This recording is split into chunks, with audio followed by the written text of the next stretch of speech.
process, or that's a prohibited personnel practice. Who can fire people when they commit misconduct, egregious misconduct like participating in cartel-funded prostitution? Our deciding officials. Who in your agency, who is a deciding official?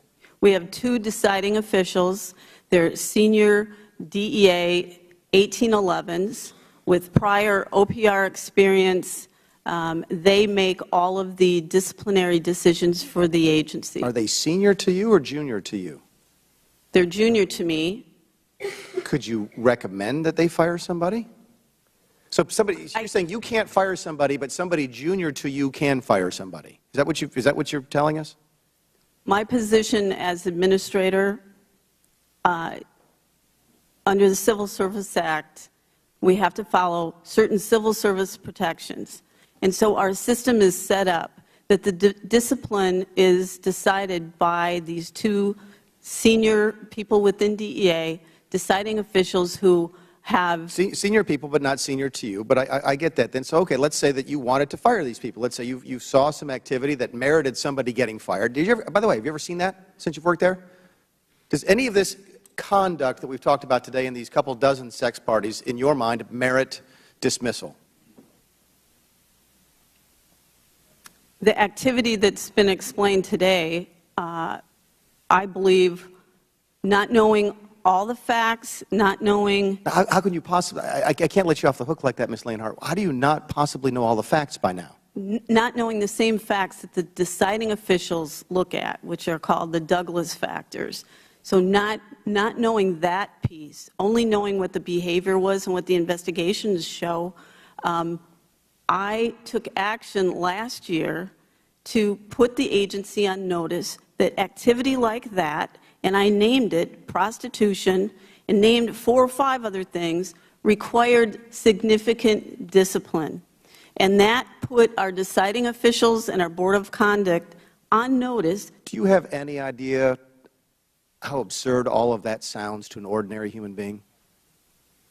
I can see someone not knowing the civil service system and not understanding our system would think that. All right, let's assume, because I think I just asked you if you saw anything that merited somebody being dismissed, and you didn't say yes, which I assume means you meant no. But let's assume, for sake of this discussion, you saw something that merited dismissal.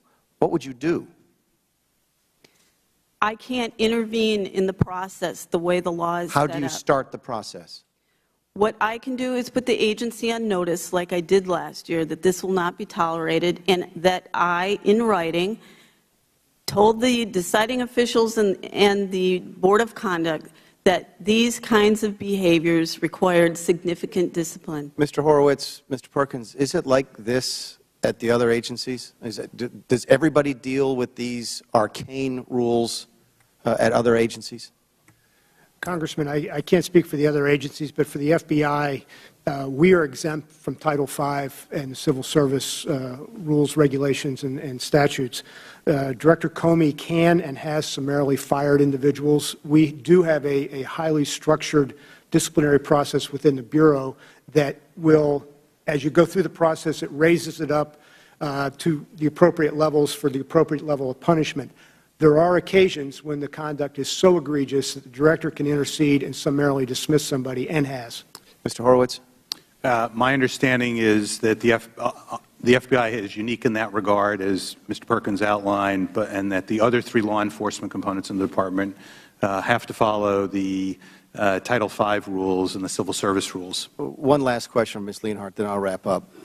Is it true, Ms. Leonhardt, that if you suggest a suspension longer than 14 days, and in all the examples that I've got the paperwork on these couple dozen events, no one was ever suspended for more than 14 days. Is it true that if you recommend, or if someone gets a suspension of more than 14 days, that a Merit System Protection Board takes over the investigation and the handling of that matter? Not quite. If the deciding officials dole out discipline and it's more than 14 days suspension, the employee can appeal it. And when the employee appeals it, it goes to the Merit System Protection Board. And who takes over the investigation of the matter when the Merit System Protection Board gets involved? No one takes over the investigation because the investigation has already been done.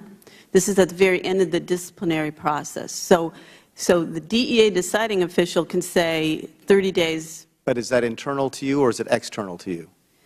The deciding officials is internal. The MSPB is external.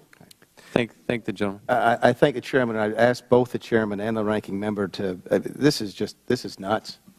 How we can't fix this, I have no idea, but clearly she's telling us she doesn't have the legal authority to do what everybody on this committee thinks that she should have done.